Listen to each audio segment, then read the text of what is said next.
જમ્મુ કાશ્મીર ખાતેના આતંકી હુમલામાં ભાવનગરના પિતા પુત્ર એવા યતીશભાઈ પરમાર અને સ્મિત પરમાર મોતને ભેટ્યા હતા, જેના પાર્થિવ દેહને રાત્રિના ભાવનગર લાવી સટી હોસ્પિટલ ખાતે રાખ્યા બાદ સવારે 7 કલાકે ઘરે લાવતા પરિવારજનોનો હૈયાફાટ રુદનના દ્રશ્યો સર્જાયા હતા।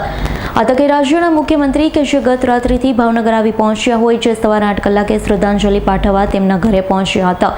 પરિવારને સાંત્વના સાથે મૃતકોને શ્રદ્ધાંજલિ પાઠવી હતી। ત્યારબાદ વિશાળ સ્મશાન યાત્રામાં લોકો જોડાયા હતા। પિતા પુત્રની અંતિમ વિધિ કરવામાં આવી હતી।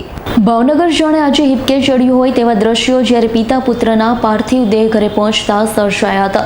પરિવારજનોનું હૈયાફાટ રુદનથી વાતાવરણમાં કરુણતા છવાઈ હતી। આ તકે રાજ્યના મુખ્યમંત્રી ભૂપેન્દ્રભાઈ પટેલ પણ મૃતકોને શ્રદ્ધાંજલિ પાઠવવા પહોંચ્યા હતા। શ્રદ્ધાંજલિ પાઠવ્યા બાદ પરિવારજનો સાથે વાત કરી હતી। પરિવાર દ્વારા સહાય નહીં પરંતુ ન્યાય મળે તે દિશામાં સરકાર કામ કરે તેવી માંગણી કરી હતી। આ તકે મુખ્યમંત્રીની સાથે કેન્દ્રીય મંત્રી નીમુબેન બાંભણિયા, કેબિનેટ મંત્રી કુંવરજીભાઈ, ધારાસભ્ય જીતુભાઈ, સેજલબેન, ગૌતમભાઈ તેમજ સ્થાનિક ભાજપ કોંગ્રેસના આગેવાન સહિતના હજારો લોકો ઉપસ્થિત રહ્યા હતા।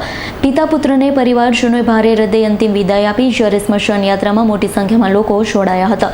અગ્નિદાહ સાથે અંતિમ વિધિ કરવામાં આવી હતી। તો સ્મિત ત્યાં ઊભો રહી ગયો તો એટલી જ નજીકથી એને માર દીધો।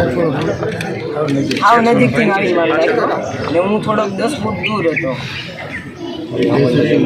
નહીં મારે આમ જોયું પણ હું દિવાલની અંદર હંતાઈ ગયો ને સર કેટલા 300-400 જણા હતા ને એક આર્મીની સિક્યુરિટી, એક આર્મી એ લોકો જે માર્યા છે ને ખરેખર હાવ નિર્દય હાવ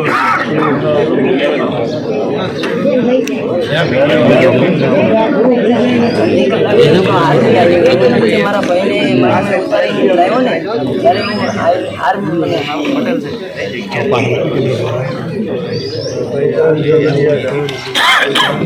જો સ્થળ ઉપર હોવું જોઈએ, સ્થળ ઉપર ઇરફાન સોલંકીનો રિપોર્ટ, S9 ન્યૂઝ, ભાવનગર।